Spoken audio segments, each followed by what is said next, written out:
Bonjour Christina, merci de venir aujourd'hui. C'est notre premier podcast, notre première interview et on est très fiers que ce soit toi. Déjà Avec grand parce plaisir. que pour nous ton histoire elle est juste géniale et aussi parce que tu es une amie. Aujourd'hui tu as choisi d'être dans ce café, le Café Cézanne à Aix. Est-ce que tu peux nous dire pourquoi tu as choisi d'être ici? Alors, grande histoire, le Café Cézanne.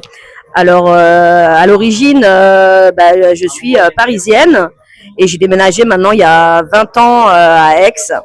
Le premier café où je me suis assise, c'était ici. Et j'ai fréquenté énormément le Cézanne.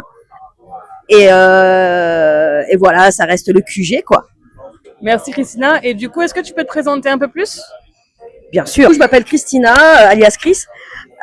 Du coup, j'ai 45 ans. Je suis éducatrice. C'est là où j'ai rencontré mes amis. Je travaille donc dans un foyer de la protection de l'enfance.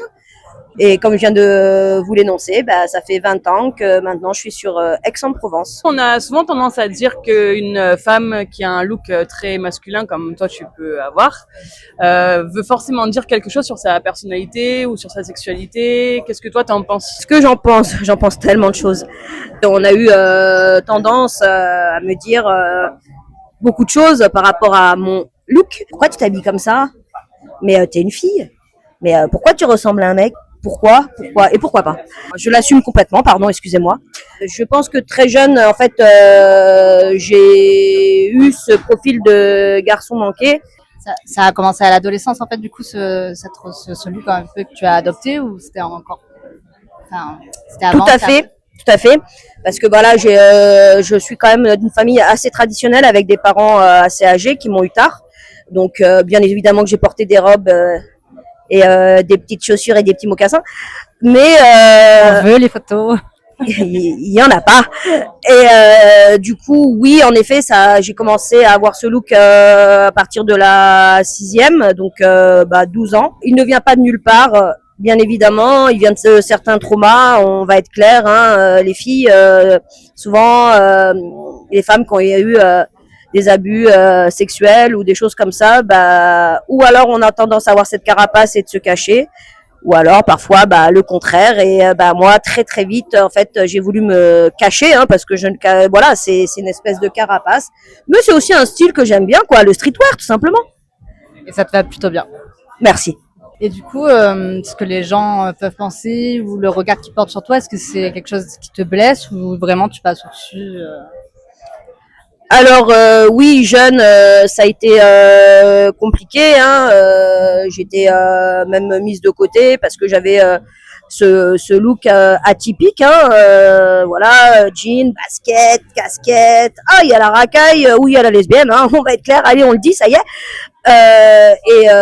Du coup, j'en ai souffert pendant mon adolescence. Parce que voilà, c'est une période assez difficile, on le sait tous, où on se cherche, où on se dit qu'est-ce que je suis, et du coup ça a été quelque chose d'assez compliqué. Et aujourd'hui je l'assume complètement. Bon, après on va dire putain, elle est restée à son adolescence, elle a 45 ans, elle s'habille toujours comme elle avait 15 ans. Mais bon, écoutez, moi ça me va, tout va bien. Et par rapport à tout ce que tu as vécu, du coup, est-ce que tu as une anecdote ou quelque chose à nous raconter qui aurait pu être un peu un élément déclencheur ou pas dans ta vie, ou quelque chose qui t'a blessé ou qui t'a touché profondément, ou voilà, quelque chose comme ça? Oui, bien sûr, très clairement, comme je vous ai dit, moi je viens de Paname.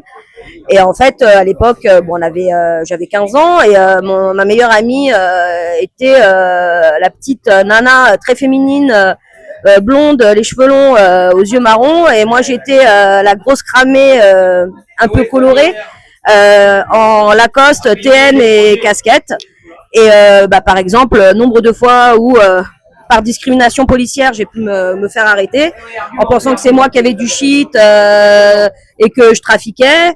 Ça n'a jamais été ma pote, la petite désolée de rentrer dans les représentations, mais c'était pas elle qui se faisait arrêter à Saint-Ouen, c'était moi, dans le métro. Excusez-moi, contrôle d'identité. Ah ouais, pourquoi contrôle d'identité? On comprend pourquoi. Voilà. Dans ta vie d'aujourd'hui, comment ça se passe les relations, que ce soit avec les hommes ou avec les femmes? Avec les hommes? Non, pas les hommes. Avec l'homme. avec lequel j'ai une relation pendant 10 ans. Pareil, hein, c'est assez anecdotique en fait. Je l'ai rencontré du coup là actuellement où on est en train de tourner, c'est-à-dire au Cézanne, où il y avait en fait à l'époque son cousin qui travaillait ici. Et du coup, vu que j'étais un pilier de bar à l'époque, j'en ai parlé à son cousin et je dis tu sais, ce jeune homme là à l'entrée, franchement, il me plaît bien, tout ça. Et il a été lui parler et du coup, la réaction de cet homme, ça a été mais attends, mais je comprends pas, elle est pas lesbienne avec la blonde qui est toujours avec elle là à côté. Et la blonde en question, du coup, aujourd'hui, elle représente quoi pour toi? Est-ce qu'elle fait toujours partie de ta vie? C'est quoi ta relation avec elle? Écoute, du coup la blonde en question aujourd'hui n'est plus blonde mais brune, mais elle a plus les cheveux courts mais les cheveux longs, donc ça change beaucoup de choses déjà sur l'apparence. Écoute, cette personne est donc ma coloc. Coloc, c'est un peu non, pas ma coloc. C'est la personne avec qui je vis depuis 15 ans. Donc du coup, bien sûr, avec tous les a priori qu'on a pu avoir, hein, c'est-à-dire qu'on est arrivé à la rotonde, il y a les deux goudous, les deux lesbiennes sont là, alors que un brin. Du coup, c'est comme ma grande sœur, elle fait partie de ma famille, hein, ça fait 15 ans, donc voilà, c'est comme une relation de couple, mais sans sexe. Si dans ta vie personnelle, en tout cas, tu es plutôt épanouie, est-ce qu'au travail, c'est le cas ou tu as encore ce problème d'a priori? Comme tu dis, tu travailles avec les jeunes qui sont souvent dans une phase identitaire un petit peu compliquée. Est-ce que du coup, quand ils se confrontent à toi, il se joue quelque chose? Alors, en effet, quand je suis arrivée sur le foyer, ça n'a pas été que les adultes qui se sont questionnés sur mon physique. Ça a été aussi les ados. Et il y a pu avoir des échanges suite à justement des ateliers qu'on peut faire en prévention ou sur la sexualité avec eux. Et certains jeunes ont osé, et merci à eux, de me poser la question, mais du coup, t'es une fille ou un garçon? Bon, celle-ci m'a un peu interloquée, mais du coup, je leur ai bien dit que j'étais une fille. Hein. Et du coup, ils m'ont aussi posé la question, mais du coup, est-ce que tu aimes les hommes ou est-ce que tu aimes les femmes? Sur ce, je leur ai répondu que j'étais 100% hétéro et que justement les représentations qu'on pouvait avoir, c'est-à-dire d'une femme avec les cheveux courts, un look assez masculin, ne voulait pas dire forcément que ça avait un impact sur la sexualité. Et du coup, ils ont été très surpris, mais ils l'ont très très vite compris. Et aujourd'hui, c'est ok. Et sur mes collègues, oui. Alors pas les hommes, ce que je disais, hein, très très clairement, les hommes ne m'ont jamais posé la question. Mais par contre, oui, les femmes sont venues me poser la question lors d'un café informel en me disant mais du coup, tu vis avec une femme, mais du coup, c'est ta meuf? Eh ben non, toujours pas. Ce n'était pas ma meuf. Et du coup, oui, bien sûr que l'interrogation a été sur ma sexualité. Et du coup, j'ai répondu à cela sans problème puisque ça fait quand même quelques années que les gens se posent toujours cette même question. Concernant ta famille, tes parents, comment ça s'est passé avec eux? Est-ce que c'est un sujet que vous pouvez aborder naturellement ou est-ce qu'au contraire ça a été source de conflit ou de débat? Alors, conflit non. Interrogation oui. J'ai des réflexions assez récurrentes de ma mère qui me dit mais c'est quoi cette tenue? Mais pourquoi tu es habillée comme un homme? Auquel je lui réponds très clairement. En plus, on est sur de la vieille école. Hein. Ma mère a 88 ans, donc vous pensez bien que le décalage est quand même présent. Bien sûr que le jour où je me suis mis en coloc, j'ai eu ce genre de questions par mes parents. Mais alors, du coup, tu aimes les femmes? Non, toujours pas. Même au sein de ma famille, il y a pu avoir des cousines qui ont pu poser la question à mes parents, mais du coup, Christina, du coup, elle est avec une femme, elle aime les femmes. Donc, auquel mes parents se sont toujours sentis très gênés, alors que moi pas du tout, parce que si tu me poses la question, je vais te répondre, mais très clairement que il y a aucun souci, je suis hétéro, et puis même si c'était le cas, en fait, qu'est-ce qu'on s'en fout? Quel conseil, toi, tu pourrais donner à des personnes sur qui on porte des a priori, mais qui n'arrivent pas encore à assumer le regard qu'on peut porter sur eux? Alors, je dirais que on est vraiment dans une société du jugement, du regard. Et en fait, la personne lambda, elle sait pas ce que tu as vécu. Et par rapport à ça, je vais dire les filles, puisque je suis une fille et que le sujet est sur justement le fait d'avoir un look plutôt garçon. Si vous avez subi des traumatismes, qui soient d'abus sexuels, qui soient des traumatismes avec l'homme en général, on va avoir aussi tendance à dire ah ouais non mais normal aujourd'hui elle est lesbienne parce que tu comprends l'homme l'a traumatisée ou l'homme lui a fait du mal dès la plus jeune enfance. C'est ok, ça peut arriver, mais c'est pas toujours le cas.